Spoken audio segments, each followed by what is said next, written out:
Es un honor estar en este lugar, en tan grata compañía, con todas las personas que ya se refirió nuestro buen amigo Ángel Guerra.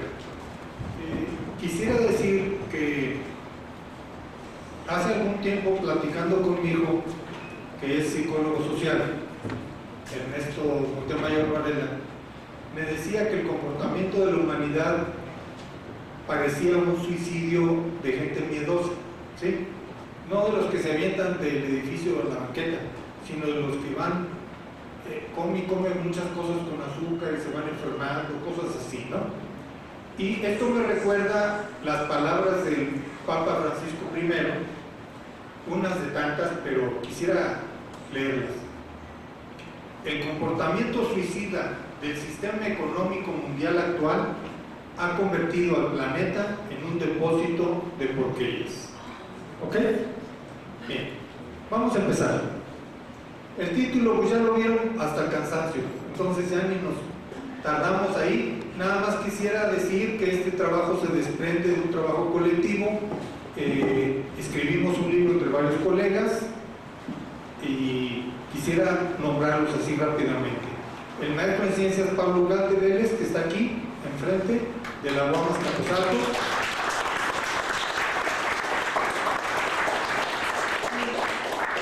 El doctor Marcelo Castillo Musot, del Instituto de Física de la UNAM.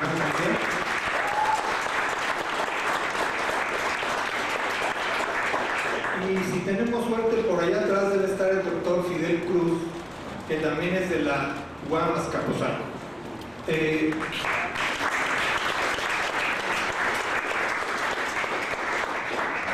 Escribimos este libro. Pronto va a estar en PDF electrónicamente, gratuito para todo el mundo. Lo pueden reproducir cuantas veces quieran, lo pueden utilizar. Tiene el derecho liberado para que se pueda reproducir incluso en papel en el extranjero o traducir. Bueno, entonces vamos a empezar.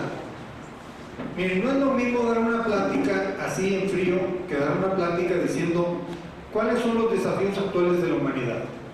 Pues tenemos tres a nuestro juicio, y son el agotamiento de los combustibles fósiles, que aunque están calentando los ecosistemas, son necesarios para hacer un tránsito a energéticos alternativos que no involucren liberación de carbono a la atmósfera, esto es, que no aumenten el calentamiento global.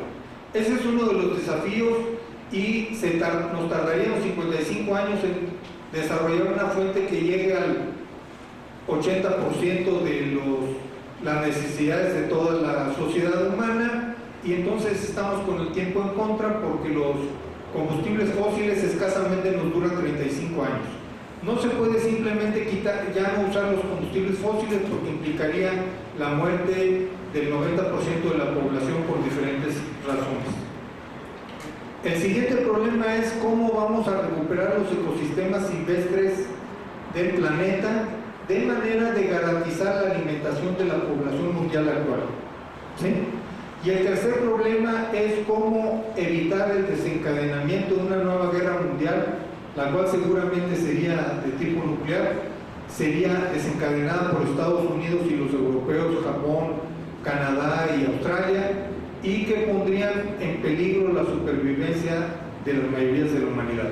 Casi seguro significaría el exterminio de, si somos ahorita 7.300 millones, pues escasamente quedarían 20 millones, 5 o 10 millones, y sería una vida de infierno. No valdría la pena sobrevivir en esas condiciones.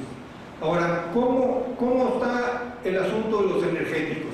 Miren, aquí estamos representando una gráfica de la producción en millones de barriles en particular de petróleo contra el tiempo, es en el eje horizontal. Sí. Y por aquí está el máximo. Este máximo lo alcanzamos en el año 2005. Ya estamos cayendo por esta región de decrecimiento lineal, y la agricultura, la parte que es significada, depende de los hidrocarburos, y el 88% de todas las actividades económicas humanas en promedio también dependen de los fósiles, y estaríamos hablando de que en poco tiempo vamos a empezar a notar que se van a encarecer todos los productos que se elaboren con el petróleo, y pronto, aunque pasemos para el carbón, va a haber problemas, y posteriormente lo que va a ir ocurriendo es que la población humana va a ir bajando en proporción de cómo bajen los combustibles fósiles, si no desarrollamos rápidamente una nueva fuente masiva renovable de energía renovable.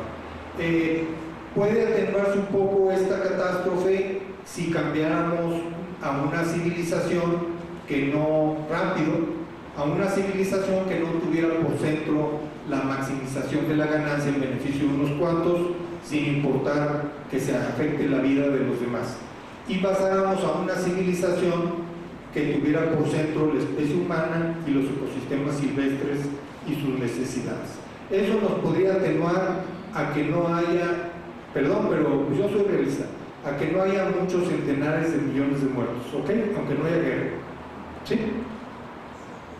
Ahora, miren, esta es una gráfica donde se ve la temperatura hacia arriba y hacia acá se ve el tiempo en las líneas que son, la línea que es azul, esta que hace altibajos, y la verde es esta línea más o menos continua, y de este lado se ve la concentración de carbón en la atmósfera.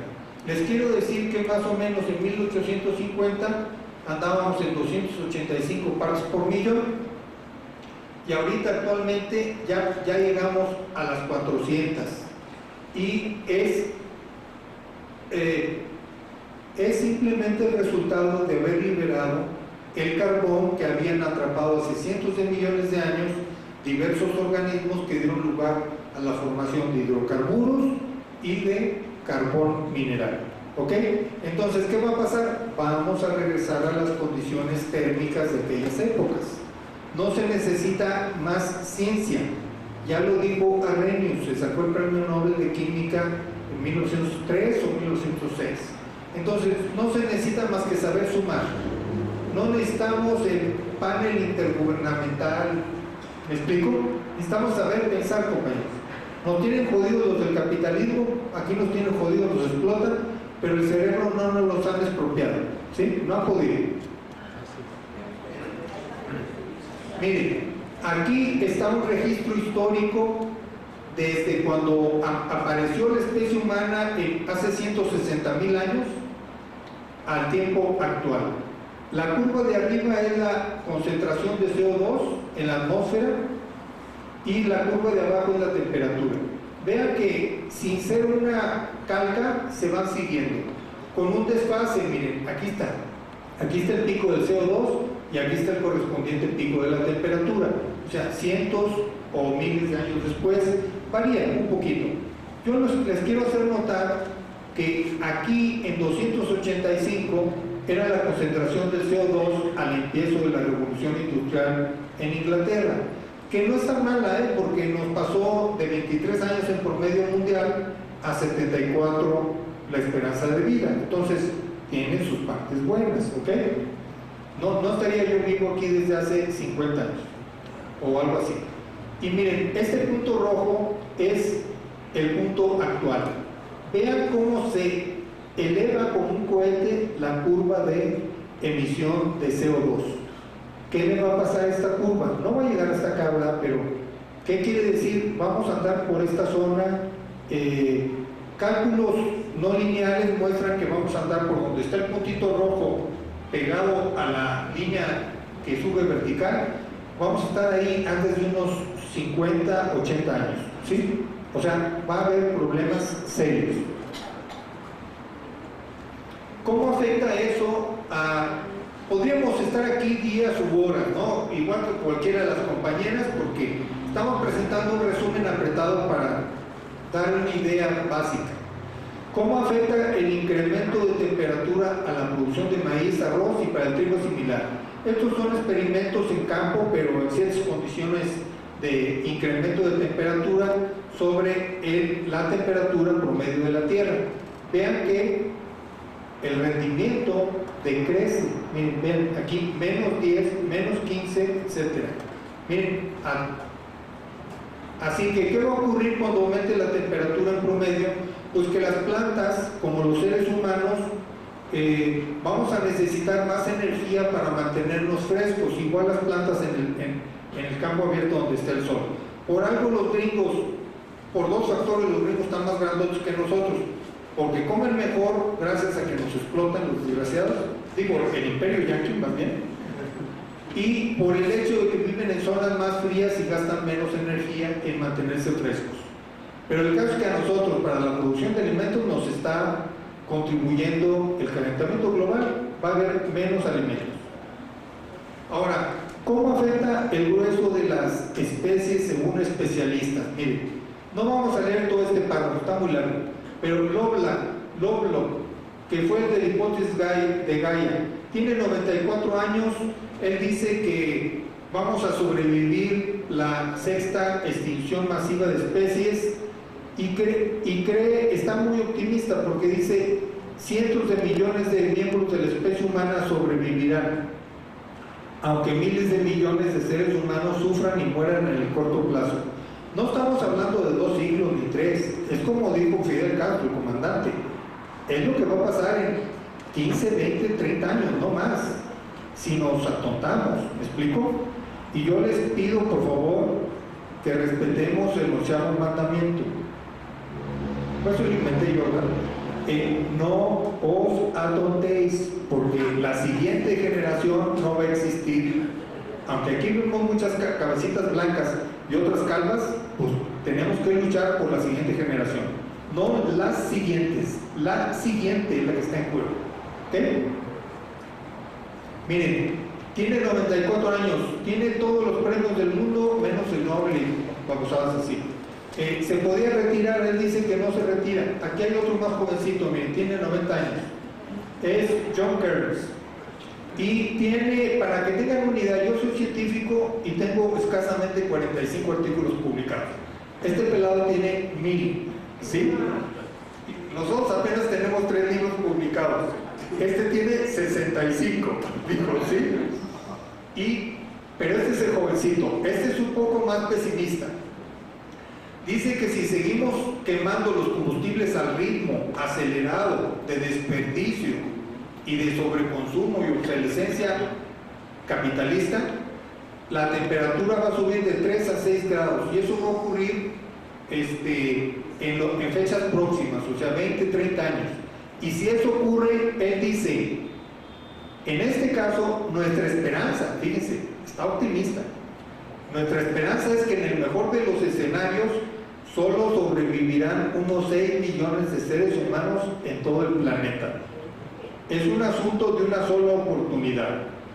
Yo no les estoy diciendo esto así como para que agarren y hagamos una expedición, un edificio alto, coordinemos la banqueta y nos empecemos a tirar de cabeza. No, lo que estoy diciendo es muy claro. Si no hacemos nada, esto es lo que va a pasar.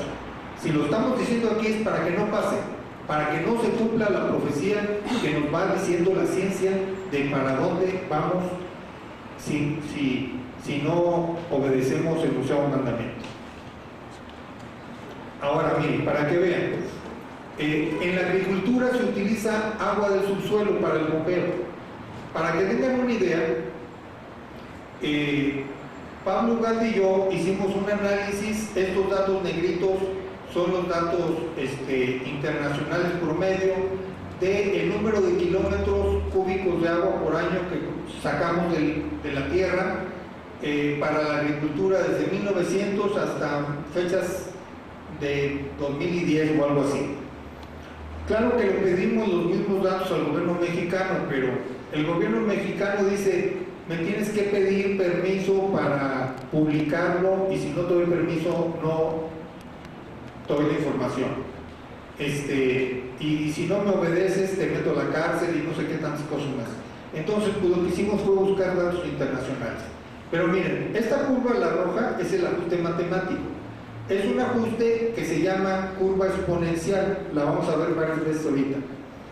¿Qué significa? Cada vez vamos aceleradamente sacando el agua más rápido y la necesitamos para agricultura. Pero bueno, ¿y eso qué? A mí me vale, ¿no? Total, pues le metemos más dinero, dirían los economistas. neoliberales.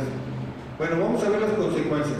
Miren, va a resultar que en México, en unos 20 o 30 años, depende del ritmo de extracción, ya no va a haber agua para riego que podamos extraer del subsuelo. ¿Qué significa? Que como el 20% de la producción agrícola en México es con agua de bombeo, pues ya no vamos a tener el 20% de esa producción agrícola. ¿Sí? Ahora, ¿cómo les va a afectar en Estados Unidos? Ah, pues compramos la comida en Estados Unidos, ¿no? Padre, ¿no?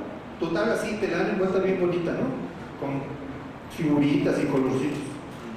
Pues en Estados Unidos están peor de jodidos, porque el 60% de su producción agrícola básica se logra mediante el uso de agua del subsuelo. Y también en 20, 40 años se va a terminar. Vean por favor las noticias que aparecen acerca del Valle de California, sequías, cómo están los terrenos todos rotos. Bueno, pero miren, hay noticias todavía más agradables. Cálculos matemáticos de 19 modelos de cómputo diferente afirman, sin lugar a dudas, que la precipitación pluvial en México en promedio y en el sur de Estados Unidos va a disminuir otro 20%. Sigue disminuyendo, pero digamos que el impacto más fuerte va a ser de aquí a 30 años. Bueno, ¿qué va a pasar? Ah, pues va a pasar que en México vamos a tener un 40% menos de agua para riego.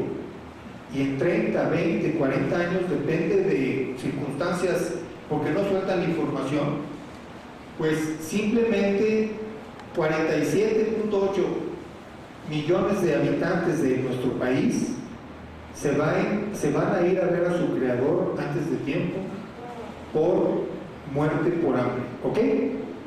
O sea, unos 50 millones de personas, ¿sí? Así de fácil.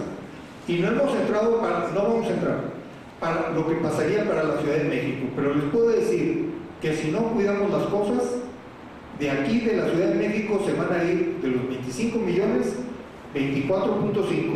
Se van a ir para cualquier lado. Si los aceptan en el interior de la República, o a chiflar o a su Mauser, se dice, ¿no? ¿Ok? Digo, así de fácil. Resulta que la producción agrícola en Estados Unidos se va a desmoronar, hundir en un 80%. Los cálculos indican que alcanza para su alimentación de 350 millones de personas, pero no más. Y ya andan por ahí. No van a poder exportar. Y con esto de que Peña quiere regalar el petróleo, pues ¿qué vamos a vender para conseguir los alimentos? ¿Me explico? Y además no van a tener excedentes. ¿Sí? Digo, para que vean la magnitud de los asuntos. ¿Cómo tratamos a la madre tierra? Miren, contando desde hace 10.000 años a la fecha, aquí son datos de 1900 en adelante. Se ve cómo hemos ido bajando los bosques, cómo hemos ido subiendo los terrenos de pastura. El no utilizable, pues es eso, no utilizable, bendito sea Dios, que ahí están los ecosistemas que no se pueden dañar del momento, ¿verdad? El capitalismo no ha encontrado cómo hacerlo. Y acá están los terrenos de cultivo que son estables, básicamente. ¿Qué es lo importante? Compañeros, no nos hagamos ilusiones, no nos sintamos Mahatma Gandhi. Ya nos echamos al 60% de todas las especies animales y vegetales que han existido desde hace 150.000 años a la fecha. ¿Sí? La pregunta es, ¿le vamos a poner en su mouse a lo que sigue? ¿A lo que queda? ¿Qué vamos a hacer? ¿Sí? Y perdón, pero si Diosito les dio un cerebro, o la naturaleza les dio un cerebro, y sus ovarios o sus testículos, es para usarlos, no para tenerlos de adorno. ¿Qué van a hacer ustedes para con su gente y su futuro?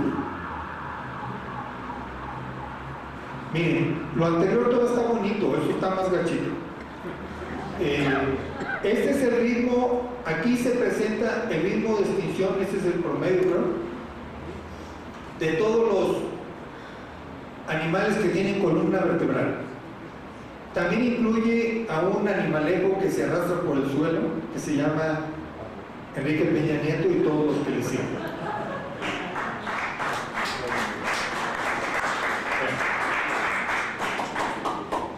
El estudio de la WWF, que es una fundación internacional en relación a la vida silvestre, muestra que de 1970, aquí la gráfica esta no sigue, pero sí tenemos la gráfica, pero no estaba bonita, la que seguía estaban los curvitas muy delgaditas, no se verían.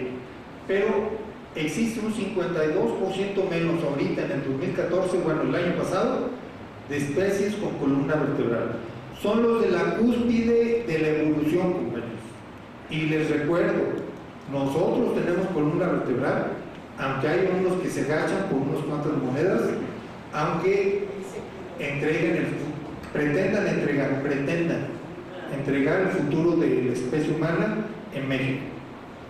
Entonces, en 44 años ya destruimos el 52% de todas las especies con columna vertebral. Es para espantarse, compañeros, es para espantarse y hacer algo. Ya cuando se nos pase el susto o la depresión, después de que les muestre estas cosas.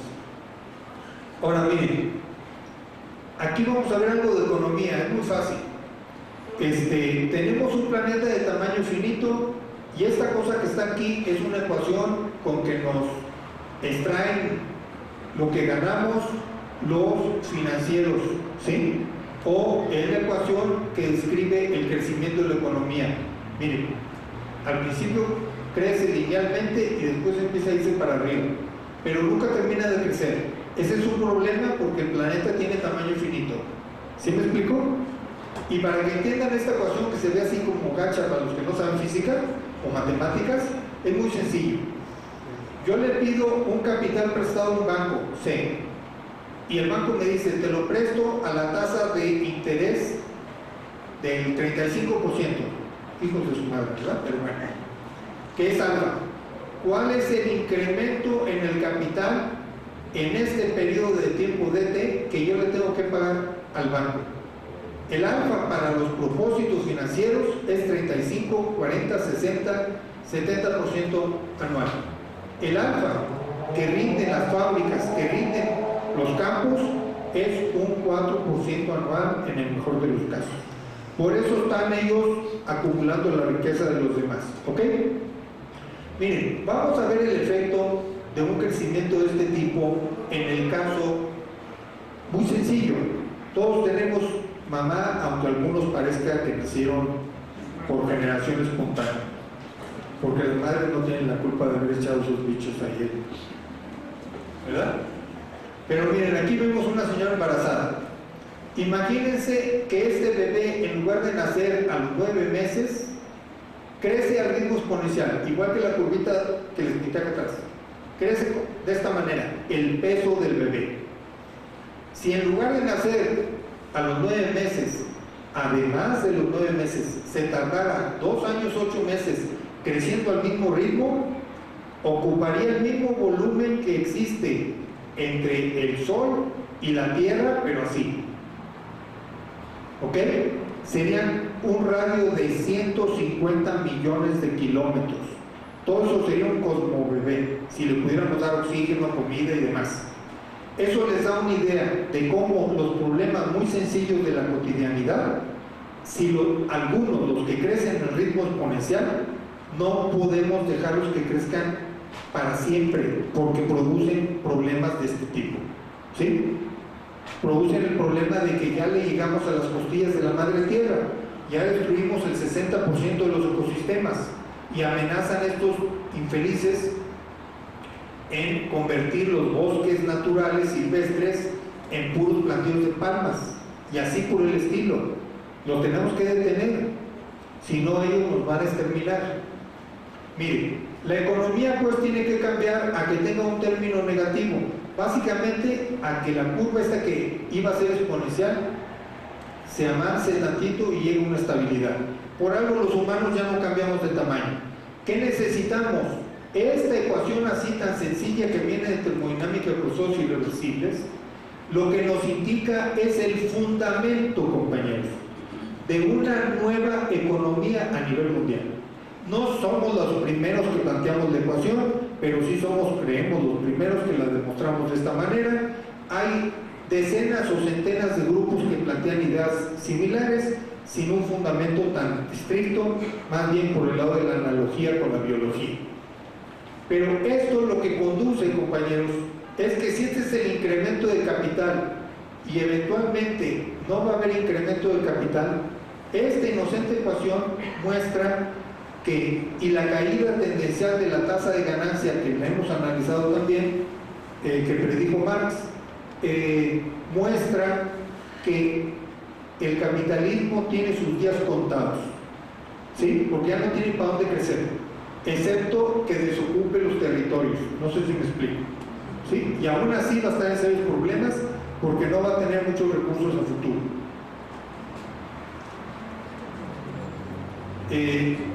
Miren, la crisis económica que vivimos ¿es una de tantas? No, compañeros. El que fue secretario de Defensa, el último, de la Unión Soviética, de Repúblicas Soviéticas Socialistas, el general Leonid Ivashov, que hoy es presidente de la Academia de Problemas Geopolíticos de Rusia, comenta muy claro: la esencia de la actual crisis económica se manifiesta en la lucha implacable por los recursos naturales. No voy a leer todo. Los Estados Unidos de América son los que desencadenan el intento por tomar el control militar de los recursos del planeta, sobre todo el de las fuentes de hidrocarburos. Compañeros, alguien que fue secretario de la Defensa de la Unión Soviética no va a andar jugando a tonteras, ¿me explico? Si no paramos las orejas en relación de que hay que revertir la inconstitucional mutilación a la Constitución en materia energética, porque si no, no vamos a tener energéticos y los gringos nos van a comer a mordidas. Digo, el gobierno gringo, el imperio. Bueno, miren, si ya va a haber una lucha militar, pues uno lo primero que se pone a pensar es, pues vamos a ver si podemos predecir cada cuándo ocurren las guerras, si hay ciclos, porque miren, hay ciclos por todos lados. El ciclo anual en muchos países se ve como invierno así, pero por ejemplo la primavera pues en todos lados. Ciclos diarios, dormimos, comemos, etcétera, trabajamos, en fin. La actividad económica también tiene ciclos, y lo que pensamos es que como las guerras son un subproducto de la labor de economía, pues debiera obedecer ciclos. Y entonces, ¿qué hicimos? Analizamos las últimas 4 guerras grandes que habían involucrado una gran inversión económica. No podemos plantear aquí todo el fundamento, pero miren, encontramos lo siguiente. El número acumulado de guerra, si hacia arriba planteamos las grandes guerras y para acá el tiempo, lo que vemos, Primera Guerra Mundial, la ponemos aquí, 1914. Segunda Guerra Mundial, 1937, no me acuerdo, 38, no me acuerdo. 39, bueno, para hacer la gráfica sí tomamos los datos bien, ¿eh? Una cosa que uno no se acuerda. Para algo se inventó el papel y la computadora. Tercera Guerra de Vietnam, 1960 y tantos. Y la Primera Guerra del Golfo Pérsico. Fíjense que están sobre una recta. Qué bonito, ¿no? Qué padre. Bueno, ¿qué significa eso? Hicimos el análisis matemático, compañeros, y encontramos, para los que saben matemáticas, un coeficiente de correlación con 4 nueves y un 65 después.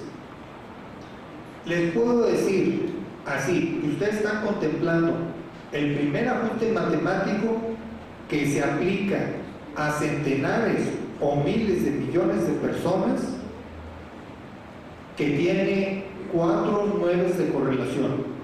Nunca en la historia de las ciencias sociales se había obtenido una correlación tan alta. Ahora, tenemos un modelo económico, sí, pero las acciones de los hombres son cambiables. Uno tiene libre albedrío, ¿ok? Ahora, ¿cuál es el espaciamiento que encontramos entre las guerras? 25.3 años. Es el promedio y es para explicar lo que ya pasó. Como dijo Richard Feynman, un físico, lo más difícil de todo en este mundo es predecir el futuro. Explicar el pasado cualquier imbécil. Digo, aquello.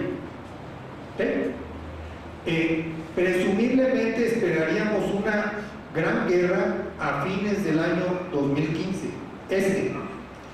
que no nomás es una especulación mental, hay que ver que el presidente de la Academia de Estudios Geoestratégicos de Rusia, el general coronel Konstantin Zhivkov, predijo una gran guerra mundial con varias etapas para fines del 2014, compañeros. O sea, este ajuste matemático, pues, como dicen, si el río suena, agua lleva. Hay que estar con cuidado, ¿ok? Ahora, nada más es así. Bueno, vamos a ver qué dice un señor que se llama Vladimir Putin, que es presidente de Rusia, y qué dijo el 18 de diciembre de 2014. Dijo, perdón, pero esto lo voy a tener que leer. Dijo no estar de acuerdo con las declaraciones de Estados Unidos de América sobre lo injusto que es que Siberia, con sus incalculables riquezas, le pertenezca exclusivamente a Rusia. Y luego preguntó el mismo Vladimir Putin, ¿lo que nosotros gestionamos dentro de nuestro territorio es injusto? Y luego lanzó otra pregunta, ¿para Estados Unidos quitarle Texas a México es justo? ¿Me explico? Miren, para que veamos el tamaño de Siberia. El tamaño de Siberia es todo esto cafecito, miren. Y esto moradito, o lilita, no sé, es el resto de Rusia, ¿ok? ¿Qué significa? Siberia por sí mismo es el 77% del territorio de Rusia. Nomás para que vean que los angelitos del Imperio Yanqui quieren lanzarse sobre Siberia. ¿Sí? Antes nos decía, y tiene 13 millones de kilómetros cuadrados. Antes nos decían que todo eso era un páramo congelado.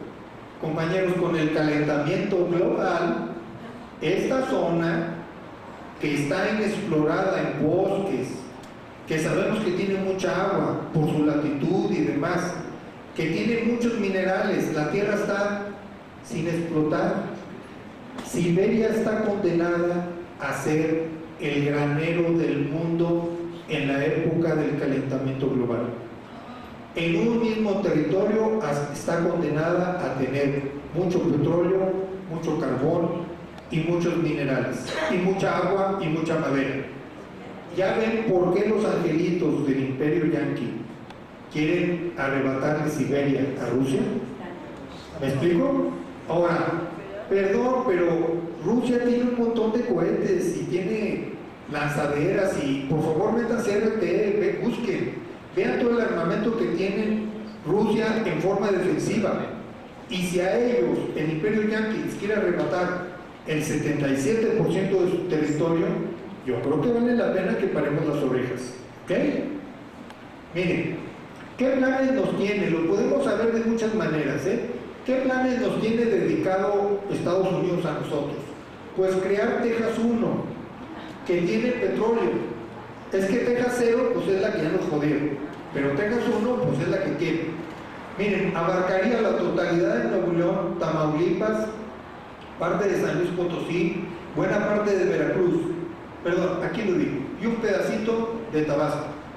Es el petróleo. Entonces, van a ver cómo van a empezar a joder con que la antidemocracia, la ineptitud, el Chapo, lo que sea, el Chapulín, Colorado, yo no sé. Entonces, por ahí se quiere llevar el petróleo. Muy bien. Ahora, el agua, pues Texas 2 es el agua. ¿Para qué el agua? Pues miren, el agua es muy sencillo, compañeros. Es el concepto de agua virtual. Para la cuestión de producción de cereales y otros productos agrícolas, se necesita agua. Toda esta área, miren, Michoacán, Guerrero, Oaxaca, Chiapas, Tabasco, Campeche, Yucatán, Quintana Roo y parte de Veracruz. Y tienen la más alta precipitación pluvial en nuestro país. Y este terreno no se va a ver afectado por el calentamiento global. Se espera al revés, que van a aumentar las tormentas de este lado y las tormentas acá, por los ciclones, y va a llover más aquí. Pero acá vamos a estar más jodidos. ¿Qué significa? 1 kilo de cereal, compañeros, requiere 1 tonelada de agua para producirse. Si ustedes fueran gringos y nos quisieran joder, se van a llevar el agua en tuberías para acá ¿O es más fácil cultivar aquí y llevarse los puros productos por agua? ¿Me explico? Entonces, van a poner aquí Texas 2 si no obedecemos el 11º mandamiento, que claramente dice: no os atontéis. ¿Sí? Entonces, ¿qué necesitamos?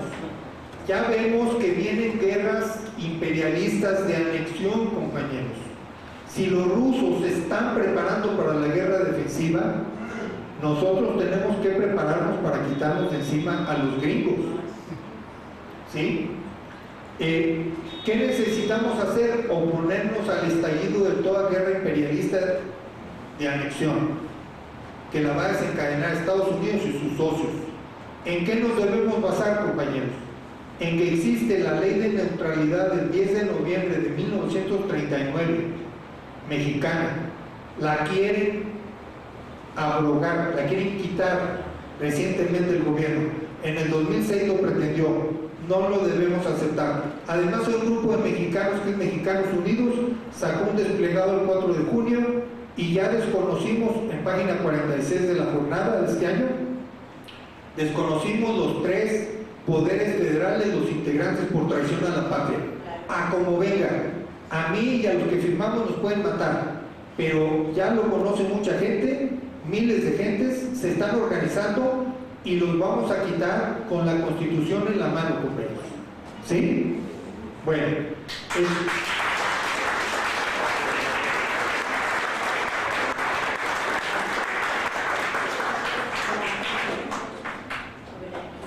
ahora, ¿cuál es la disyuntiva actual, compañeros? La disyuntiva actual es realizar un cambio civilizatorio hacia la satisfacción de las necesidades básicas, compañeros. El mundo no alcanza para que todos tengamos lo que los gringos.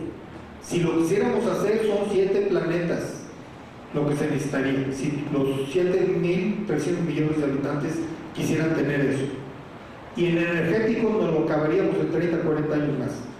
El ejemplo de que se puede satisfacer las necesidades básicas respetando los ecosistemas es la hermana República de Cuba. ¿Sí? Ese nivel, compañeros, va a ser el nivel de vidas. No va a haber para carros, sino para carros solo para médicos o para personal especializado. No va a haber aviones, ¿me explico? Pero computadoras sí va a haber para todo el mundo, y es una forma de ayudar al desarrollo de las personas. Computadoras, ¿por qué digo con tanta seguridad? Porque si el prestanombre de Carlos Salinas de Gortari, que se llama Carlos Slim, ya demostró que en este país tan explotado, donde el 84.4% de nuestra población está en condiciones de pobreza, aún en esta miseria, todas las personas tienen acceso a internet y a comprarse una mugre tablet o computadora. Entonces, así está la situación. Y la otra alternativa es la que están promoviendo los neo-nazi fascistas militaristas del imperio yanqui junto con los militaristas de Europa. No estamos hablando del pueblo gringo. Sus dirigentes, que los van a engañar igual que nos han engañado aquí a nosotros los dirigentes de este lado. Entonces, la otra alternativa es intentar ellos crecer al máximo ritmo, pero para una pequeña población. ¿Ok? Bueno, yo les diría lo siguiente. ¿Ok? ¿Qué vamos a hacer? ¿Sí? Gracias por su atención.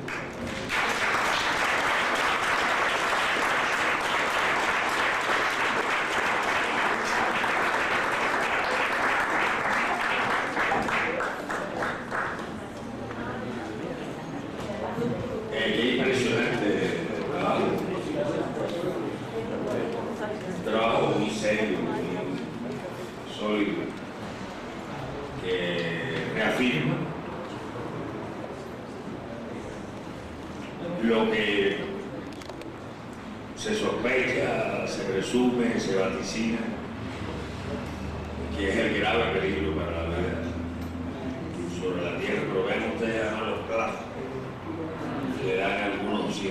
ya Y el cálculo de cuántos seres humanos quedarían. Las 10. Le agradezco muchísimo al doctor Mayor por esta contribución tan importante. Supongo que todos ustedes están felices de haber podido escuchar y presenciar una presentación de este nivel. Y le damos la palabra a Alejandra.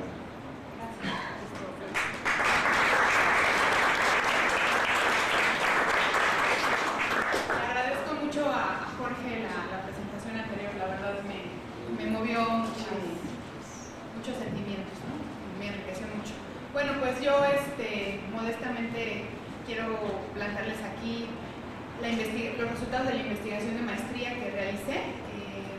Siendo yo física y parte de las estudiantes del Centro de Ciencias de la Atmósfera, en el año 2012 me parece importante salir un poco de las ciencias exactas y poder hacer un balance desde un punto de vista científico, pero de los resultados que estaba teniendo la política pública de cambio climático en México.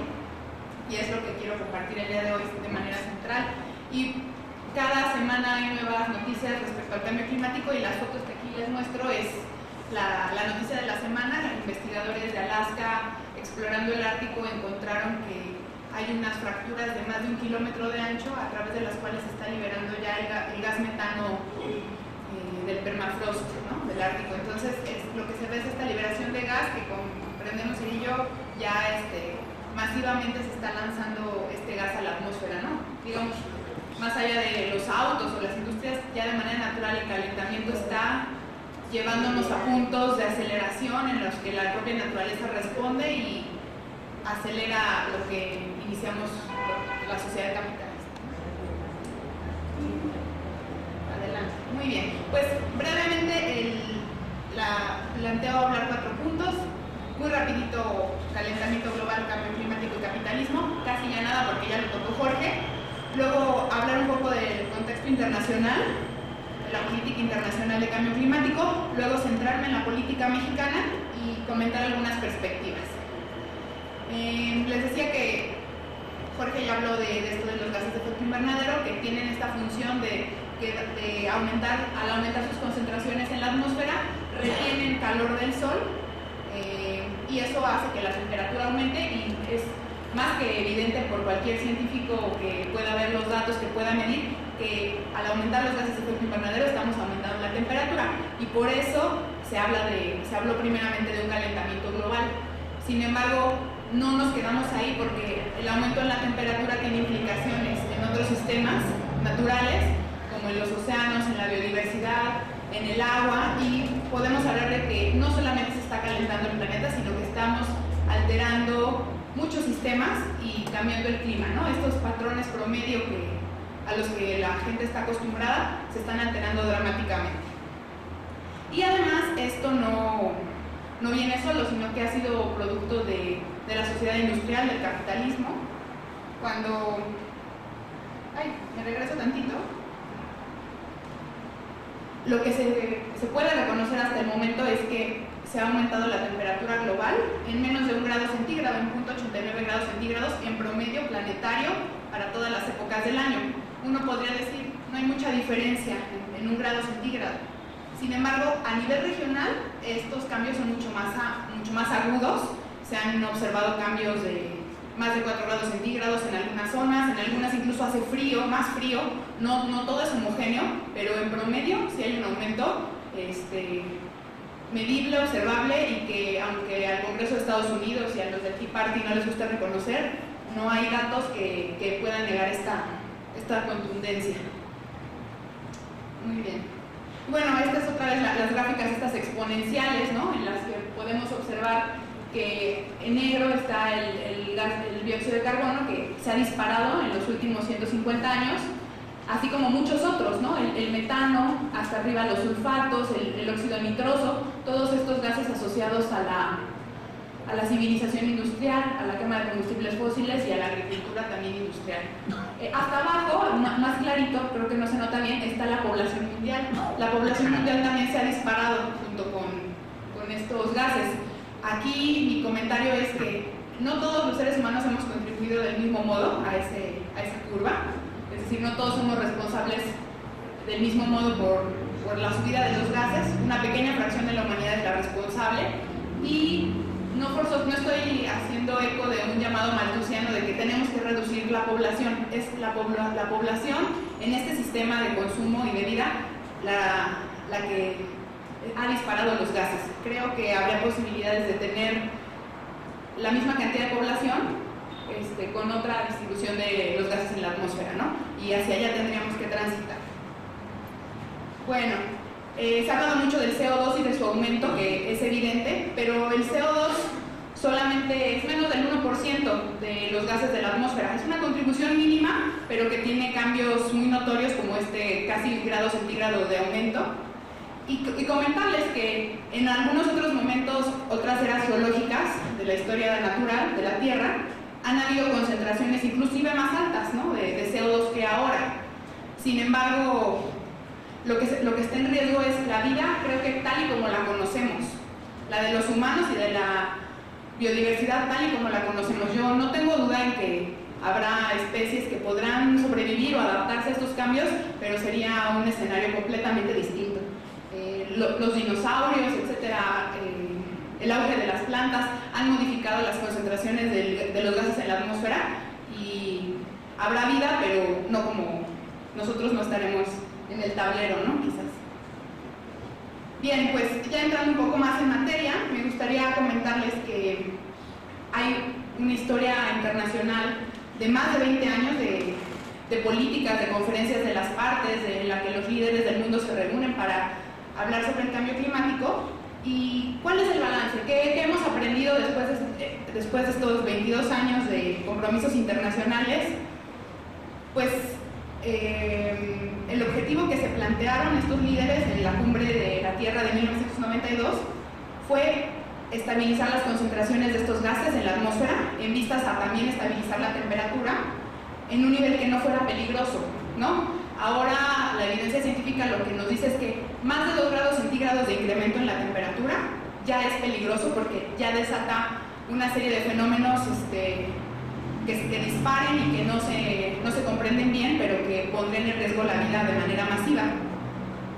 Esta estabilización se buscaba, como primer compromiso, lograr a través del protocolo de Kioto, que fue un protocolo en el que solo entraron de manera vinculante países industrializados. México no entró, y pretendía reducir un 5.2% las emisiones de estos países dentro del periodo del 2008 al 2012, respecto de los niveles de emisiones del 90. Este compromiso del protocolo de Kioto es insuficiente, inclusive para lo que se sabía en ese entonces que era necesario reducir. Era realmente un paliativo ínfimo para lo que ya se sabía que se necesitaba. Con lo que ahora se sabe, queda completamente, es una migaja, ¿no?, a lo que se requiere. Y lo más terrible es que una vez concluido el periodo del protocolo de Kioto, no ha habido ningún otro compromiso internacional, no se han logrado poner de acuerdo los países y ratificar compromisos más ambiciosos, ¿no? El protocolo de Kioto se implementó a través de lo que se conoce como el mercado de emisiones, que es esta lógica de mercado en la cual la reducción de los gases va acompañada de ponerles precio. Es decir, se esperaba que el precio del carbono fuera aumentando y que las industrias contaminantes no quisieran pagarlo, y por lo tanto reducirían sus emisiones. Esto se ha demostrado que es una solución fallida, porque inclusive en la crisis del petróleo el precio de barriles de petróleo aumentó, y esto no desincentivó el consumo de petróleo, sino que ha seguido aumentando. Es decir, no apunta, no es una medida eficaz para reducir las emisiones. Sin embargo, fue pues un mecanismo de mercado el que se escogió, ¿no? Como no podíamos esperar quizás otra cosa.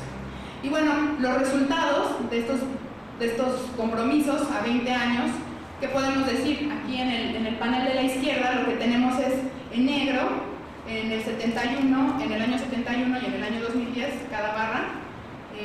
En color negro tenemos la proporción de energía que provino de combustibles fósiles. En los 70s el 86% provenía de combustibles fósiles, el otro poco entre energías renovables y nuclear, mientras que 40 años después, en el 2010, es el 81%. En términos relativos no ha cambiado mucho la proporción, seguimos a nivel mundial dependiendo de los combustibles fósiles, pero sí hemos ampliado las cantidades en las que los consumimos. De hecho, si vemos el panel de la derecha, son estas gráficas de cómo han aumentado las emisiones en los últimos 40 años por distintas agencias que lo estiman, y vemos que hay un crecimiento pues muy rápido, exponencial de las emisiones. Y lo importante, una idea central que les quiero compartir, es que el aumento en el consumo de combustibles fósiles ha crecido en estos 40 años más del 100%, se ha duplicado. Pero las emisiones se han más que duplicado, han crecido en un 113-118%. Es decir, en estos 40 años de compromisos internacionales, de protocolo de Kioto, de mercado de emisiones, no solo consumimos más petróleo, sino que lo consumimos de manera más contaminante. Emitimos más emisiones por unidad de energía que consumimos. Esto tiene que ver con que han entrado a escena combustibles muy sucios como el carbón, China ha usado, ¿no? India, y en este momento nos encontramos más lejos que nunca de lograr estabilizar la curva, sino que al contrario seguimos en este exponencial disparados al cielo, ¿no? Desde este punto de vista podríamos decir que las políticas internacionales han fracasado porque han traicionado su objetivo, ¿no? No han logrado ni acercarse.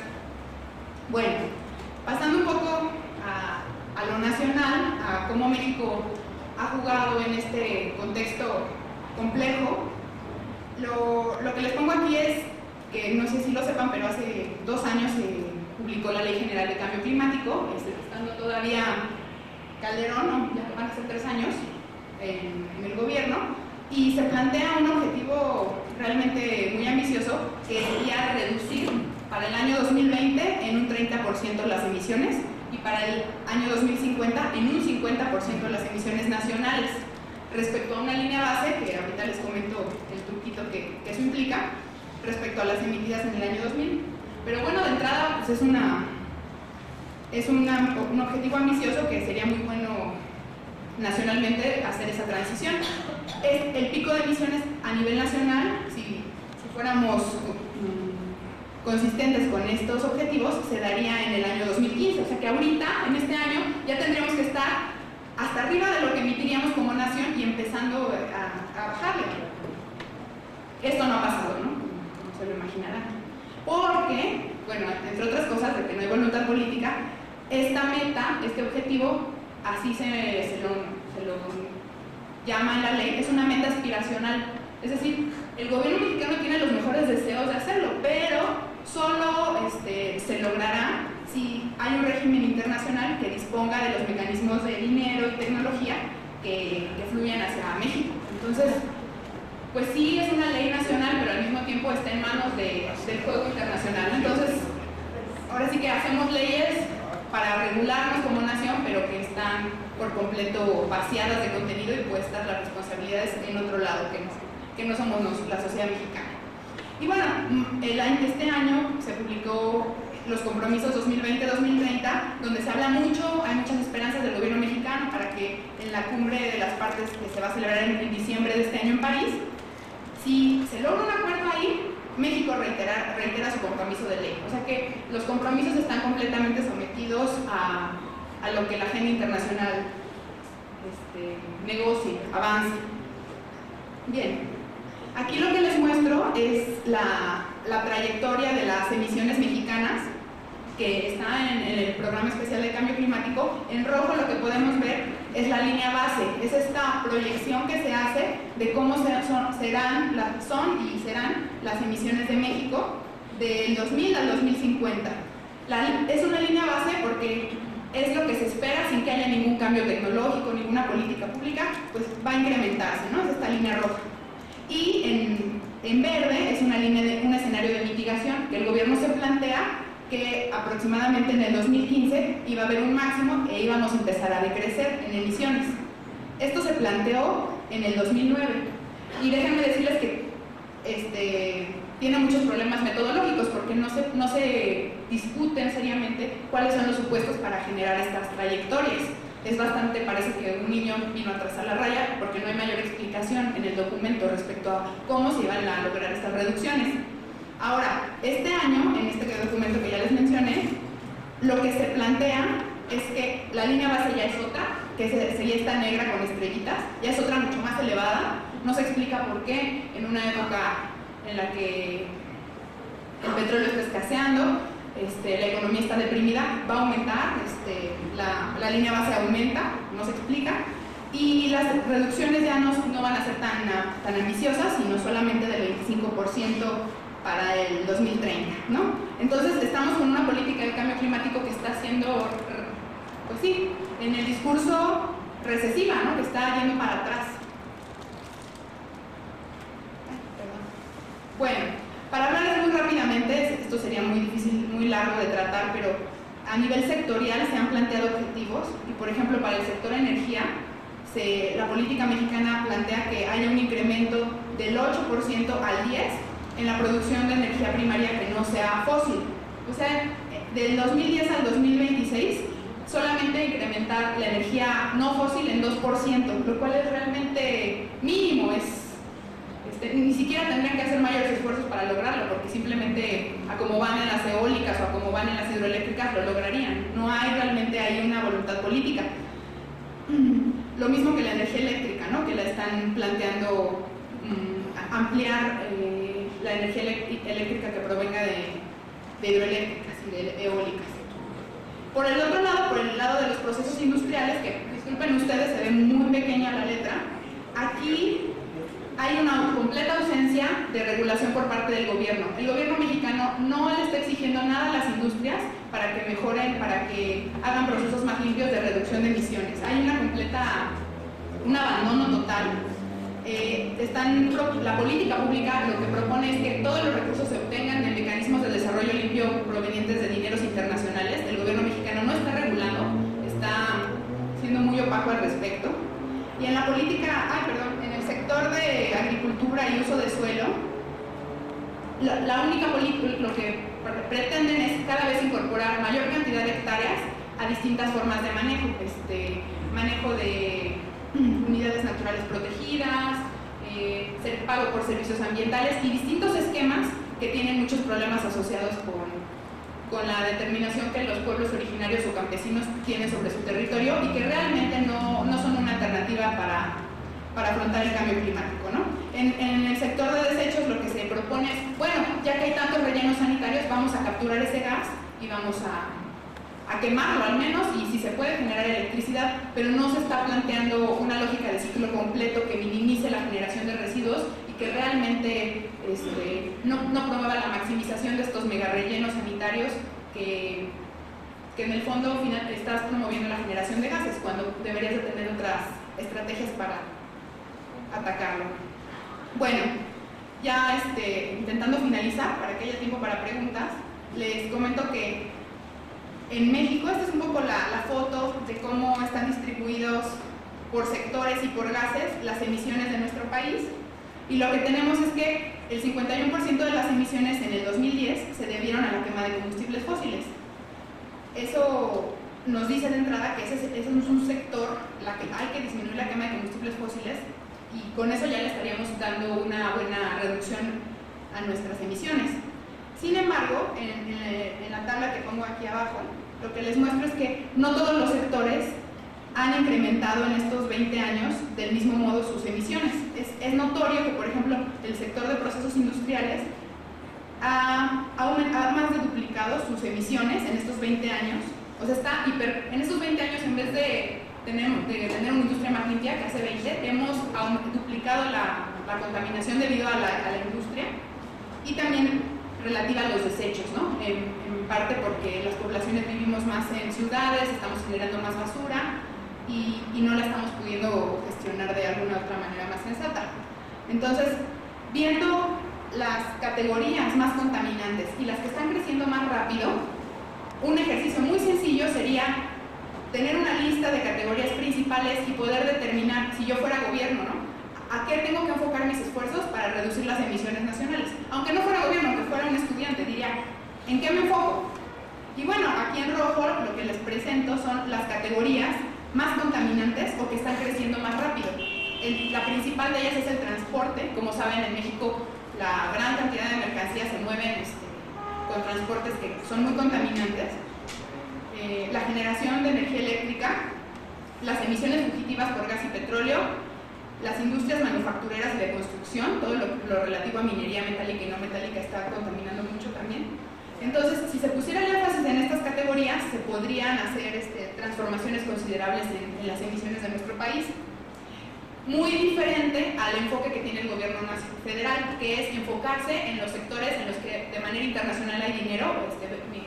La siguiente ponente va a hablar más de ello, pero están enfocados en obtener, en tratar a los bosques, en despojar a comunidades de sus tierras, no en transformar el sector energético, sino hay un sesgo hacia los bosques, los territorios, porque es ahí donde están los dineros internacionales, pero no es ahí donde están las mayores potencialidades para reducir emisiones. Y bueno, si además, ya queriendo pensar un poco en lo que sigue, pensáramos que el reto que tenemos ante nosotros del cambio climático nos permite como sociedad repensar nuestra manera de vivir y es una alternativa para también transformar cuestiones estructurales que nos tienen amolados, podríamos pensar que una ley de cambio climático o una política pública de cambio climático debería de también procurar una soberanía energética, y es muy relacionado con lo que dijo Jorge. Tenemos que hacer un uso racional de los energéticos que tenemos. Tenemos que hacer un plan para hacer una transición energética que nos permita llegar a una energía basada una sociedad basada en energías renovables sin estar derrochando y entregando tan rápidamente los recursos de hidrocarburos que tenemos, poniéndonos en una encrucijada de quedarnos sin recursos de hidrocarburos, al mismo tiempo que no tendríamos otra opción energética viable, ¿no? Tendríamos que hacer esa transición y volvernos energéticamente soberanos. También nos tenemos que volver alimentariamente soberanos. En las últimas décadas del neoliberalismo ha caído la producción de los principales cereales, ha habido un aumento dramático en las importaciones de maíz, etc.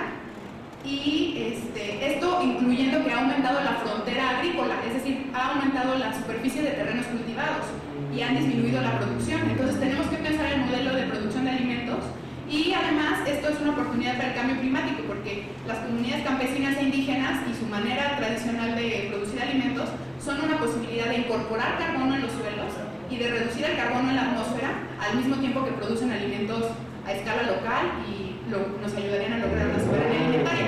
También está la posibilidad, con el cambio climático, de reforzar la soberanía económica, porque se abren muchísimos mercados que son necesarios por innovar, nuevos productos más duraderos, energías renovables, quitarnos de la mente el principio de la ganancia y poner en primer lugar el valor de uso.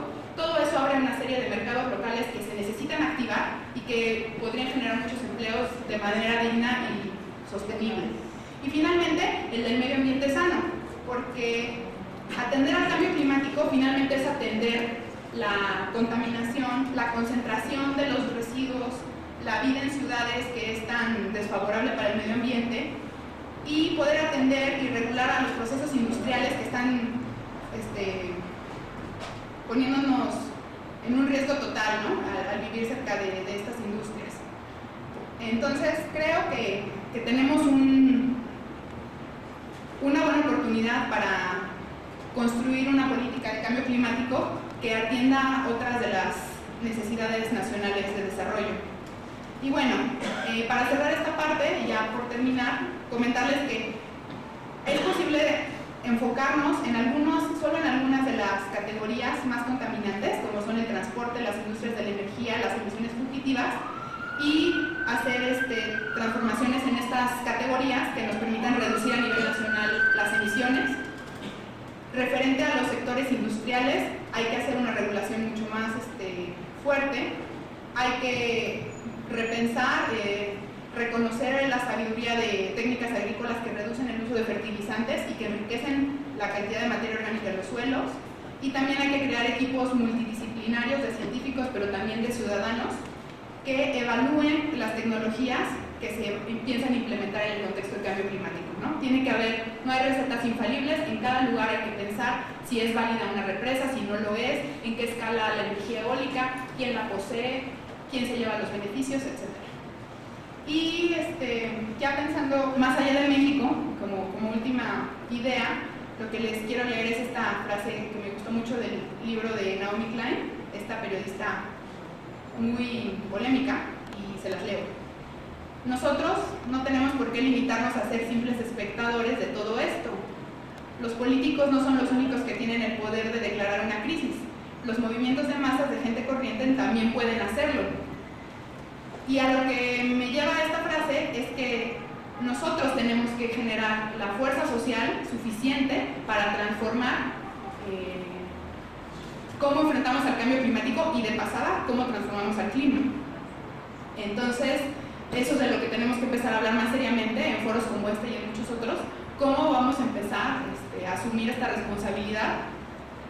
Y bueno, pues tenemos un gran reto enfrente, pero estoy esperanzada que sí lo vamos a lograr. Gracias. Gracias por la invitación. Yo trabajo en el grupo Etcétera, que es una organización dedicada desde hace muchos años a criticar las tecnologías que afectan a las comunidades rurales, a los más pobres en el mundo, ¿no? Como toda la ola tecnológica arrasa y generalmente, como ya se ha dicho aquí mucho, el afán es la ganancia y no realmente asegurar que todos tengamos un mejor porvenir. Entonces mi organización se ha dedicado mucho a tratar de explicar de forma didáctica estos engaños tecnológicos, estas falacias, las tranzas de dinero que hay detrás de todo esto, y últimamente pues estamos poniendo mucha atención a todas las tecnologías que se nos quieren imponer, para las cuales además se piden subsidios a los gobiernos, se pide dinero de los ciudadanos para desarrollar tecnologías que son pura mentira y pura especulación. Entonces un poco de eso trata la exposición que les voy a compartir. Es trabajo también colectivo, y también retomando que Alejandra cerró con una frase de Naomi Klein, yo justamente voy a empezar con algo que ella ha estado amarrando, y es que una idea básica que no podemos no saber como ciudadanos afectados, como habitantes del planeta que nos va a afectar muy pronto todo esto, que ya nos está afectando, no podemos ignorar que libre comercio es igual a contaminación, que aumento de emisiones es igual a libre comercio. La Cumbre de la Tierra, que fue la que pues, impulsó el debate sobre el cambio climático y sobre el calentamiento global hace ya más de 20 años, un poco después de esa cumbre se logró consolidar la Organización Mundial de Comercio. Y lo primero que hizo la Organización Mundial de Comercio entre el año 93 y 94 fue neutralizar todas las buenas intenciones de los compromisos para reducir emisiones o para reducir la contaminación o para prevenir el calentamiento global. Y esto nuevamente tiene una explicación muy lógica, y es que la ganancia está en producir rápido, en producir sucio, en producir explotando, ¿no? Tratando de la peor forma tanto a los recursos como a las personas. Ahí está la ganancia. Entonces, en la medida en que los gobiernos tienen éxito en consolidar cumbres, tratados de libre comercio, de los cuales México es pionero junto con Estados Unidos y Canadá, ¿verdad? Un modelo que se extendió a todos lados, ya sea regionales o bilaterales o internacionales. En la medida en que los acuerdos de libre comercio triunfan, en esa medida, observa Naomi Klein, hay aumento de contaminación, aumento de emisiones y aumento de la temperatura.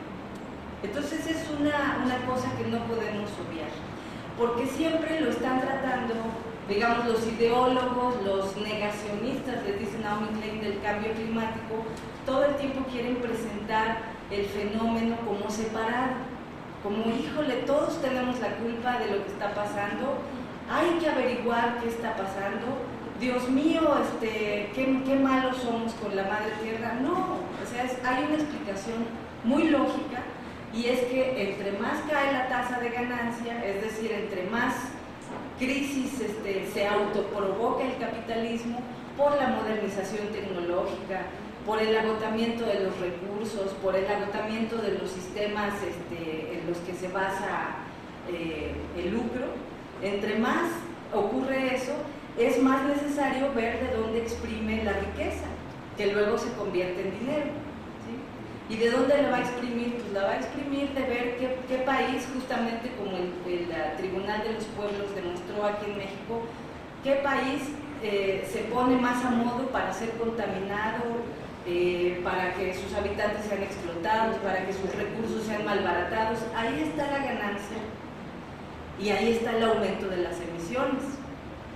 Entonces, libertad de mercado es igual a no asignar responsabilidades. Las reglas de los tratados de libre comercio tienen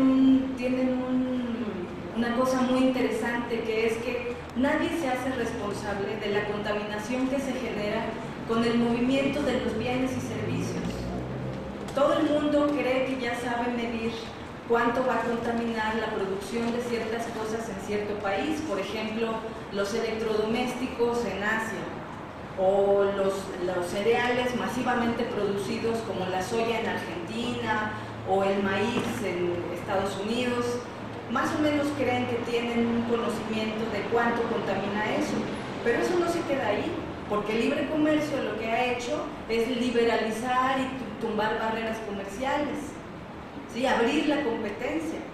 Por eso también otra de las consecuencias es que cualquier industria local que utilice, digo, por honor nacional, con más respeto los recursos locales, con más respeto trate a los trabajadores, le eche más ganas en fomentar una economía pequeña, local, tal vez familiar.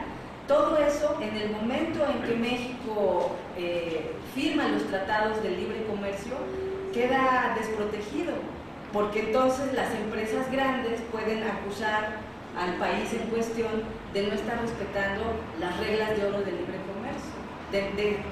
El proteccionismo se ve como un pecado. Proteger la industria local, consumir las cosas locales, los alimentos locales, todo eso se ve mal si eres un país firmante de los acuerdos de libre comercio.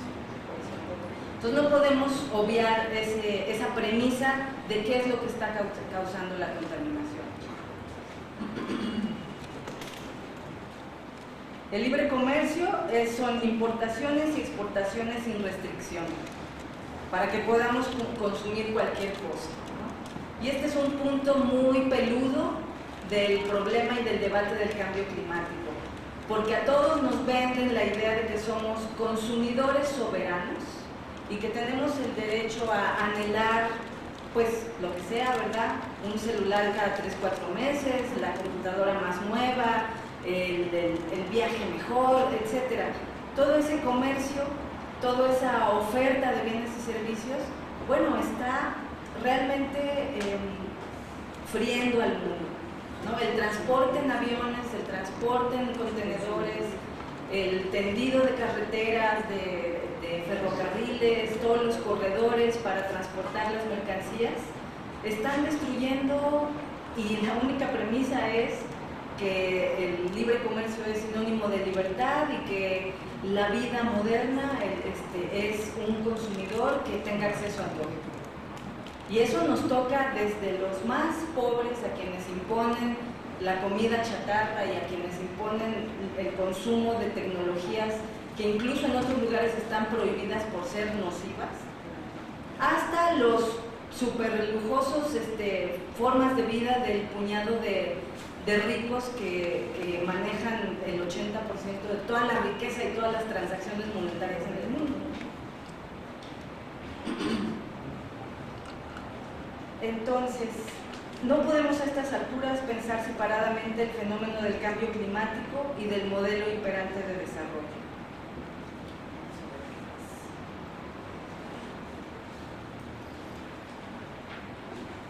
El 97% de todos los artículos científicos de los últimos 20 años sobre el clima concuerdan en que el cambio climático exacerbado por causas humanas es real. Esto, que tal vez parece una obviedad a estas alturas del foro, se los enfatizo porque hay un enorme esfuerzo ideológico y mediático por hacernos creer que no es así, ¿no? Por meter duda, por convencernos de que la Tierra es indestructible, de que es demasiado grande como para que le pase algo. Justamente como empezaba Ángel esta reunión, ¿no? Que son ideas de comunistas, que los ecologistas son unos exagerados, pero el esfuerzo ideológico y el esfuerzo mediático es muy importante y es muy fuerte y tiene consecuencias en la cotidianidad de cada uno de nosotros. Por eso lo enfatizo, porque yo creo que todos conocemos a alguien cercano. Puede ser nuestro hijo en la escuela primaria o tal vez en la universidad, o algún familiar, o alguien que tiene un comercio, o alguien que se dedica a alguna actividad productiva. Todos yo creo que tenemos a alguien cercano que va a cuestionar la tremenda realidad de la catástrofe ambiental y de la destrucción planetaria. Y dice Naomi Klein, pues es normal negarlo porque es tan terrible como todos los datos que presentó el investigador Jorge Montemayor. Es tan terrible que, claro, lo primero que quieres hacer es negarlo, ¿no? Así, yo tengo un hijo de 6 años, digo, pues en 30 años yo ahora pienso de él que ya nunca va a haber un río limpio como yo todavía los he podido ver y he podido nadar en ríos limpios, ¿no? Entonces, claro, es aterrorizante, pero es muy importante combatir eso desde lo inmediato, desde con quien ustedes platiquen, ahora sí, ¿no?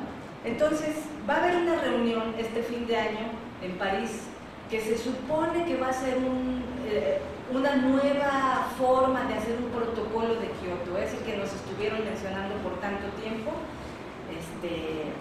y además de todo el engaño en el que ha resultado y toda la inutilidad y todo el gasto, además de reuniones internacionales y noticieros para decir que los gobernantes están tomando decisiones acertadas para evitar la catástrofe planetaria. En París en este año va a haber una nueva reunión de este tipo, la Conferencia de las Partes de Naciones Unidas para el Cambio Climático. Ahí se espera que los países se comprometan a regular sus emisiones de gases de modo que no se logren los 2 grados, el aumento de 2 grados centígrados, como dijo Ale, ¿no? Casi estamos en 90.90 grados, casi 1 grado en promedio global. Bueno, se dice que si llegáramos a los 2 grados de aumento global de la temperatura, la vida se pondría en unas condiciones tal vez de no retorno a como las conocemos ahorita, como conocemos la vida humana ahorita, la vida en general, ¿no? Entonces, mucha gente le está echando muchas ganas a esa reunión de París y hay, bueno, cantidad de manifestaciones. El Papa está contribuyendo tremendamente con su encíclica, porque la discusión literalmente se está calentando mucho.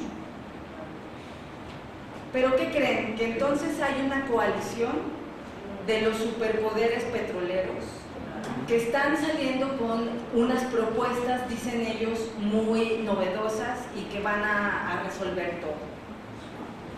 Han filtrado información en la que aseguran que apoyarán con todo la compensación de emisiones hasta llegar a 0 para el año 2100. Si acaso en el año 2020 tenemos planes, ¿no? Ellos dicen, no se trata, este es el tema que mi organización investiga, no se trata de dejar de contaminar. Ya encontramos una forma para seguir contaminando, pero atrapar la contaminación, ¿sí? Para compensar.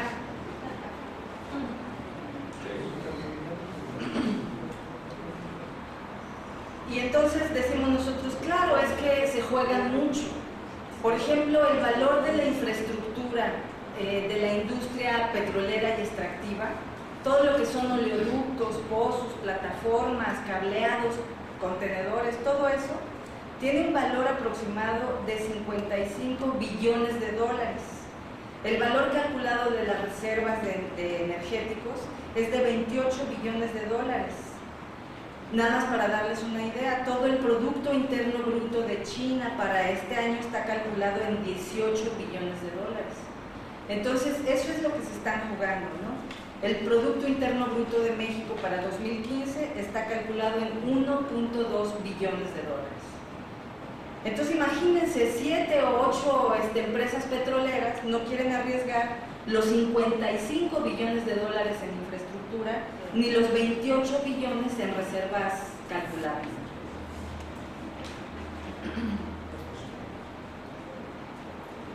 Un punto muy interesante que un poco se tocó acá, pero no lo desarrollamos y tampoco lo voy a desarrollar ahora, es que la alimentación industrial es gran contribuyente a la crisis del clima. Se calcula que entre el 44 y el 57% de los gases con efecto de invernadero provienen del sistema agroalimentario industrial, que es la cadena de producción de alimentos. Este es un punto también muy interesante en la discusión y que yo considero una responsabilidad que todos le demos un poco de pensamiento, porque es con lo que nos chantajean, ¿sí? Así ¿de dónde vamos a sacar los recursos y la tecnología para alimentar a 9,000 millones de personas dentro de pocos años? ¿De dónde? Necesitamos más tecnologías, más transgénicos, más extractivismo, más petróleo, más infraestructuras. Sin embargo, la alimentación industrial solo entrega el 30% de los alimentos que mantienen en pie a la humanidad. El otro 70% de alimentos que realmente nutren, que no enferman y que no contaminan, que no son producidos de manera contaminante, lo proveen las agriculturas campesinas de pequeña escala. Entonces, todo ese es un tema del que hemos hablado aquí en otras reuniones, pero es un punto muy importante. Imagínense que más del 50% de las emisiones se calcula que vienen del sistema alimentario agroindustrial, incluyendo, por supuesto, el empaquetado, el desperdicio, la refrigeración y el transporte. No nada más el consumo de tierras, de fertilizantes y de otros insumos, la mecanización del riego.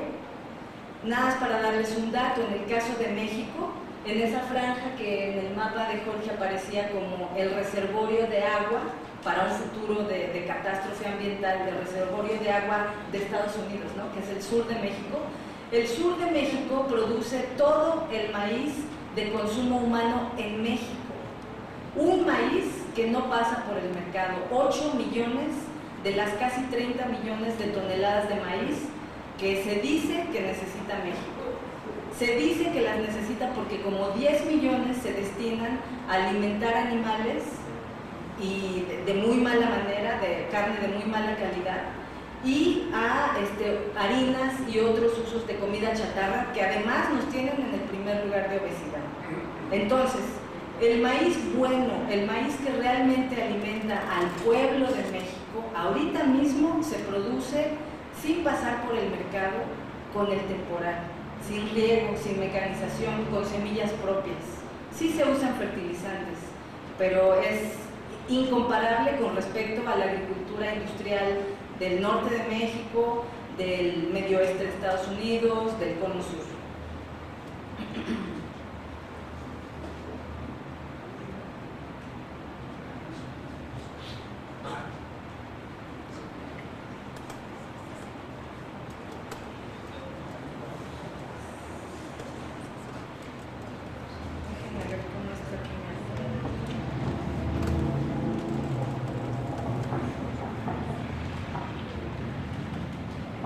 Esto ya lo platico un poquito. Se juega que para la reunión de París, donde va a inaugurarse un nuevo protocolo para evitar la catástrofe climática, se busca no llegar a los 2 grados centígrados, no cortar las emisiones sino compensarlas, llegar a 0 emisiones para 2100, evitar fricciones entre los tratados de libre comercio y los del clima, y que las empresas petroleras apoyen nuevas soluciones. Estas nuevas soluciones se está conociendo en el argot como BECS, bioenergía con captura y almacenamiento de carbono y manejo de la radiación solar.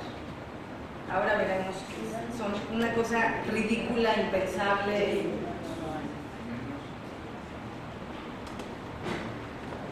En el caso de BECCS, se trata del enfoque que están promoviendo las empresas petroleras, específicamente Total de Francia, Shell de Holanda, Eni de Italia, BP de Inglaterra y eventualmente Exxon y Chevron de Estados Unidos.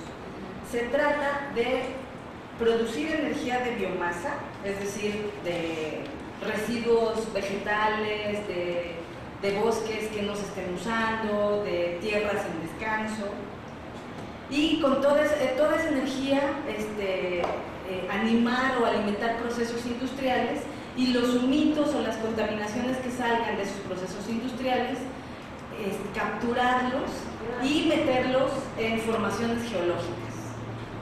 Así de complicado como se los estoy diciendo y así de poco lógico, así es. O sea, yo me puse a buscar alguna ilustración que hacía una gráfica sencilla. Yo llevo meses oyéndolo y de verdad que no doy crédito de lo complicado que es, ¿no? Es un escenario en el que millones de bosques absorberían el dióxido de carbono de la atmósfera al tiempo que se utiliza la biomasa para derivar energéticos, para alimentar industrias o para el consumo doméstico, y además las emisiones que se produzcan se capturan en la fuente o se chupan del aire, ¿no?, de la atmósfera, y se almacenan en el suelo, en donde justamente en los pozos de petróleo, en donde ya es muy caro seguir perforando, ¿no? Entonces, imagínense que es como una formación geológica con irregularidades, con bolsitas. Hay petróleo atrapado que ya no puede salir con las grandes maquinarias.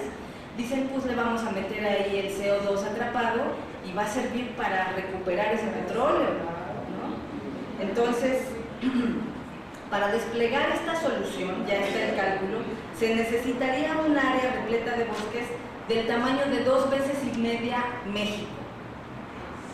O sea, México tiene como 2 millones de hectáreas, entonces estamos hablando de 4 y pico millones de hectáreas, repletos de bosques dedicados a la bioenergía con captura y almacenamiento de dióxido de carbono. Sin pensar, ¿verdad? Nadie está respondiendo la pregunta de ¿y esos bosques en esos más de 4 millones de hectáreas, cómo van a mantenerse? Con fertilizante, con agua, ¿no? Vamos a depender de que llueva. Y luego esas 4 millones de hectáreas quedan, que no se va a producir alimentos, ¿verdad? Todo ese alimento tiene que trasladarse a otras superficies. Entonces, digo, es una solución, les estoy dando una información básica, es una solución muy absurda. Los problemas más obvios de esta tecnología, que es lo que se va a promover en París en este fin de año, es el uso de fertilizantes, el acaparamiento de tierras y además todos los problemas de almacenar los contaminantes. Si ya alguien nos mostró cómo la capa de hielo permanente se rompió y se está liberando el gas atrapado ahí, ¿qué puede pasar con un terremoto o con una falla en la técnica de almacenamiento en el suelo de estos gases? El dióxido de carbono es un veneno letal. Cualquier liberación, incluso menor, podría tener impactos devastadores. En el momento en que se liberara este contaminante almacenado, la temperatura subiría de manera brutal. Y como ya sabemos, las industrias que están promoviendo, como ya demostraron en Chernobyl, en Fukushima y en Deep Horizon, y en cualquier otra cantidad de accidentes y regueros petroleros que ustedes recuerden, no invierten en prevención, las mismas industrias que están promoviendo. Luego hay otro todavía peor. Esto es una de las técnicas. La otra se llama, ahí ya les di ese dato, lo que se juegan las petroleras. El manejo de la radiación solar. Este es un proyecto también muy discutido, tratado en los altos foros internacionales. Yo le digo tapar el sol con un dedo, y es literalmente eso. Por eso la diapositiva burlona, pero es literalmente lo que quieren hacer. describe una serie de tecnologías que tienen como objetivo reflejar la luz solar hacia el espacio antes de que entre en la atmósfera terrestre. Y entonces, porque la energía que viene del sol al pegar en la atmósfera se convierte en calor, pero luego ya no puede fluir hacia afuera. Ese es como lo básico del calentamiento global. Entonces dicen, pues que no llegue la energía, ya si pasamos frío, si plantas y animales empiezan a morirse, pues será otro problema que resolveremos con otra tecnología, ¿verdad? Pero de lo que se trata ahorita es de evitar que llegue la radiación solar, imagínense, ¿no? Estas técnicas propuestas presuntamente lograrían detener la radiación solar de varias maneras, imitar el enfriamiento que produce una erupción volcánica, cuando cubre de cenizas partes de la atmósfera. Es decir, se bloquea la luz del sol. Los inversionistas principales son China, Rusia, Reino Unido y Estados Unidos.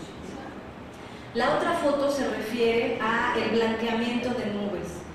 Este es un diseño de un aparato que chupe agua del mar y la lance hacia las nubes con cosas químicas, ¿verdad? Y las blanquee más, y entonces las nubes blancas van a evitar que llegue hasta el suelo el calor del sol, sino que se va a reflejar de regreso a la atmósfera.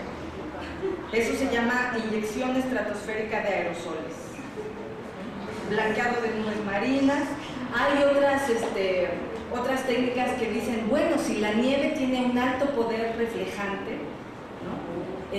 Vamos a crear más superficies nevadas. Todos los bosques donde cae nieve, ¿por qué no los talamos? Se los juro que esto está en los documentos, sobre todo del Reino Unido, del manejo de la radiación solar. Ellos son líderes en esto. Entonces están planteando la tala de bosques para que aumente la superficie blanca. En alguna ocasión hicimos un concurso de a ver quién mandaba la técnica de ingeniería más jalada de los pelos a nuestro sitio web. Y bueno, son tan ridículos como las propuestas que mandaron, ¿no? Hubo quien dijo, vamos a pintar todas las azoteas de blanco. Y ese tipo de cosas. Ese es el manejo de la radiación solar.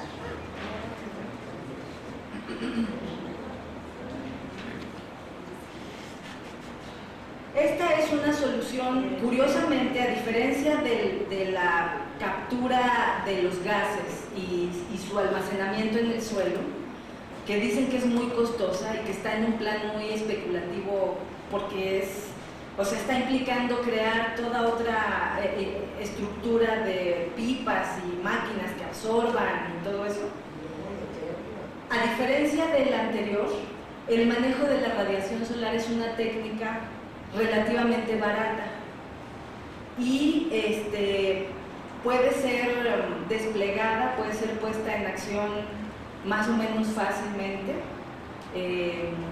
Ha habido algunos experimentos de lanzar sulfuro a la atmósfera para hacer unas nubes artificiales y en esa zona se baja la temperatura, pero ahí lo que está pasando es que no se está reduciendo ni la contaminación ni las emisiones, y solo se está aumentando la bomba de tiempo, ¿no?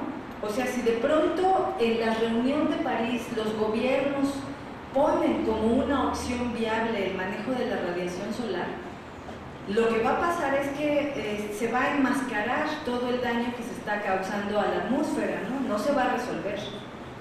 Y en el momento en que nuevamente por una falla, por falta de dinero, por una crisis bélica, fallen estos paliativos, pues el calentamiento se va a disparar.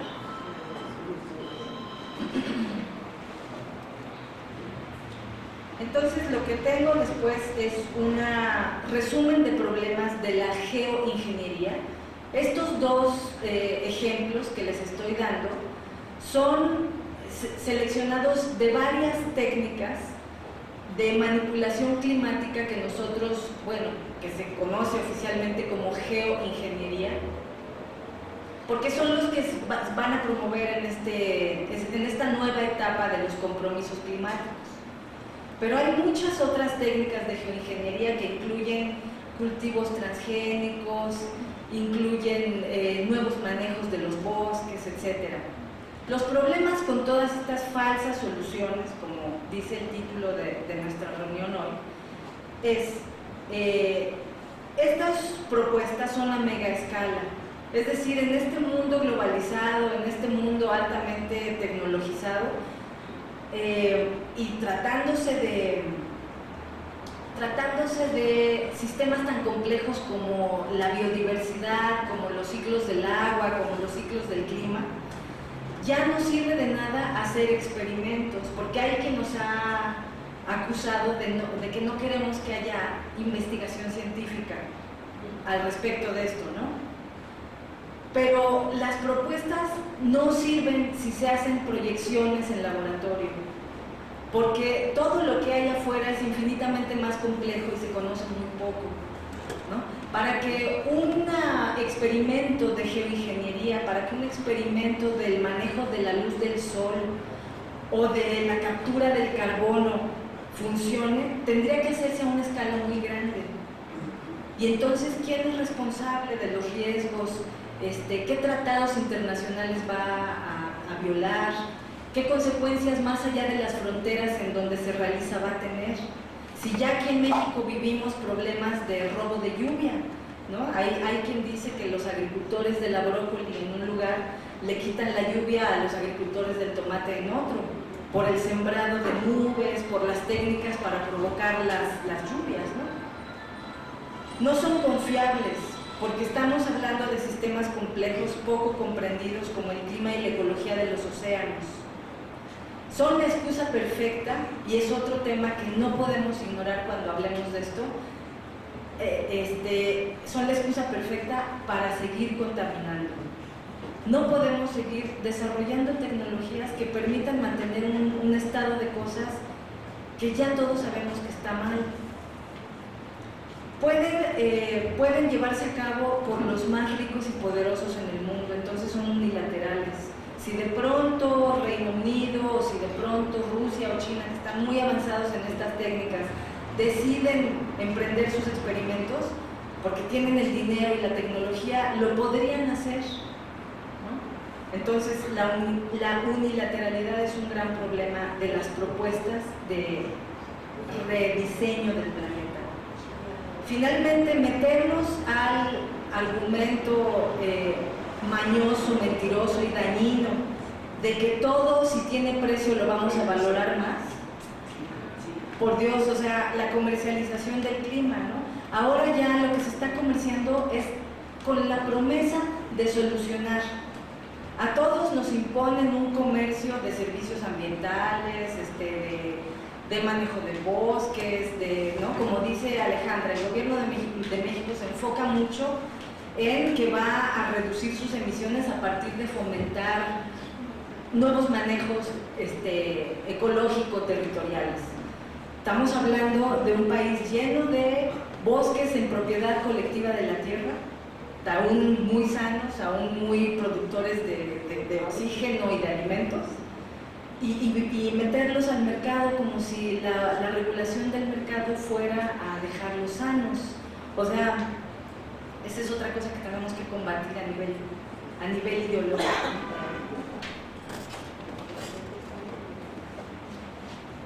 Entonces, la gran presentación que se va a hacer este año y que lo vamos a oír por todos lados con la nueva reunión climática, se llama, el concepto es emisiones netas cero.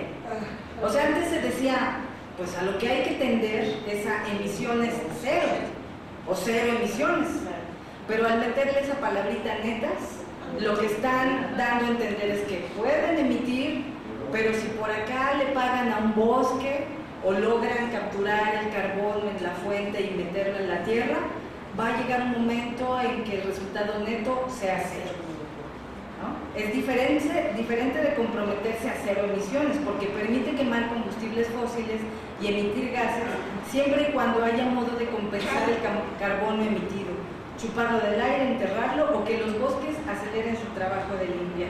Es una mentira total.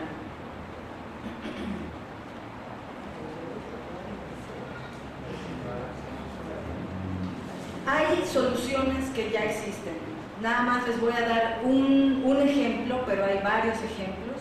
2014 fue declarado por la FAO, por la ONU, por la Organización para la Alimentación y la Agricultura, como el año de la agricultura familiar. Hicieron sus conteos de cuánta comida producían y quiénes la producían. De ahí son los datos que mencionaba yo antes.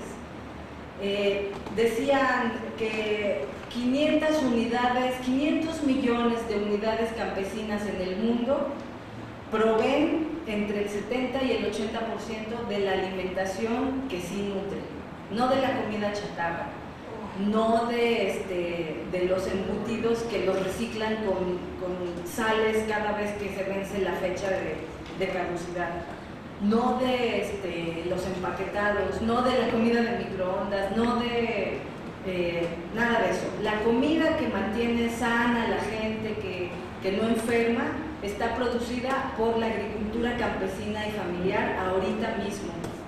Cifras de la FAO.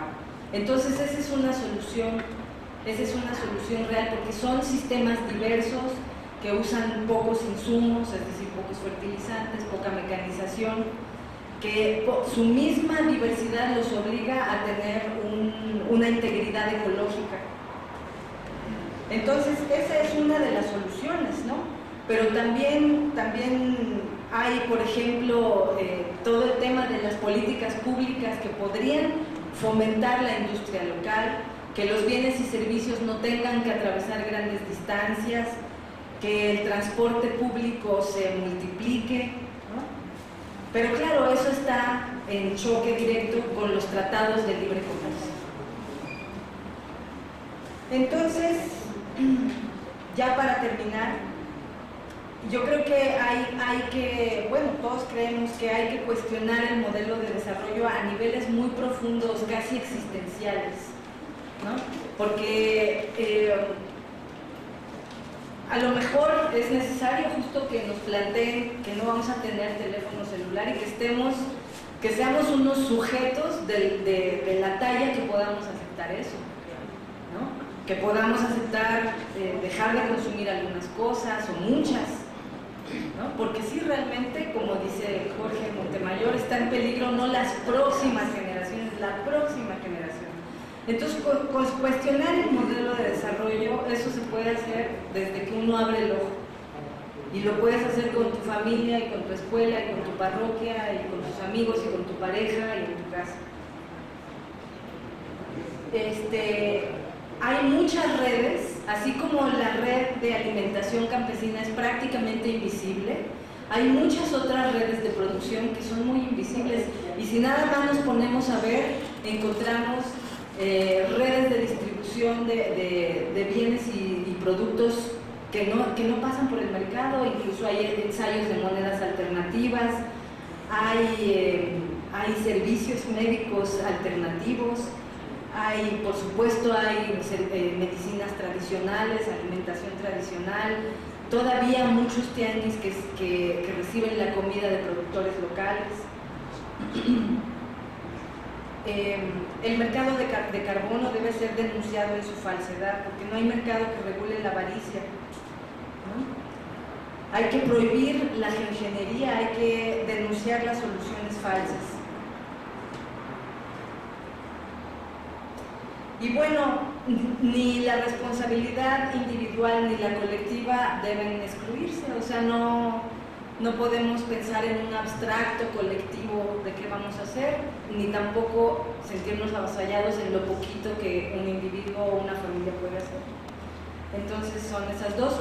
En esta revista que está allá afuera, que es la Biodiversidad 83, viene cómo contribuye el sistema alimentario agroindustrial a la crisis climática y cómo contribuye la agricultura campesina a revertir el calentamiento global.